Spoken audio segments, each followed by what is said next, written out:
Maayong hapon mga gwapo. Karon kay human naman ang Pasko ug New Year, so matanggal na ka sa mga decorations. Kaning mga balloons gusto ka na ako i-reuse. Ang problema kay dili siya matanggal higpit pagka bugkot. O so ato na lang pabuto nalingaw ko buto-buto ana in taon kay daghan kayo na 100 pieces. Sige buto na nako tanan para matanggal siya. Ako ra isa diha nagtanggal kay wala kay kauban nagtanggal sa mga decor. Pero dito sa side sa pikas sa side sa balay na nakita ko ba nagtanggal. Tabangan ko sa akong igagaw.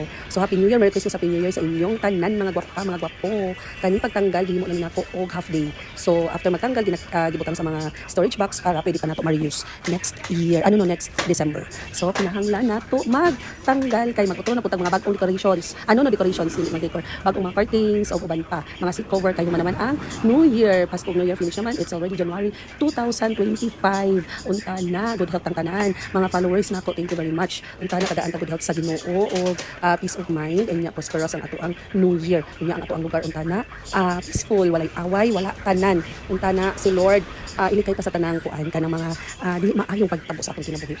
But ang most important kabuhaton nato mag-pray kita for me. So kinahanglan nato mag-pray sa iya kay siya lang man jud ang atong naduulan no. So kani tanggal curtains, tanggal mga balloons kay ako decoration sa Christmas. Balloons wala na ako siya tanggal sa New Year, gilis na lang ako Happy New Year. Kay sayang man so okay lang siya.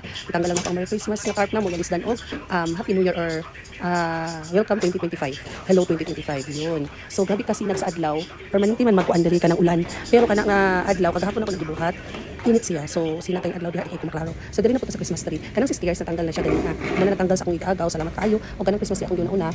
Gibuhat karon so ang mga balls ibutang sa mga storage box ug pang decoration sa Christmas tree para by next year magamit na pud siya by next December. So mag-reuse ra ta kay Ginoo ko gastos kayo kung sitang palit kada December. So kinahanglan i-reuse lang. Kinahanglan lang siya creative mind para magwapa ang ato ang Christmas tree ug uban pang decor sa ato ang balay.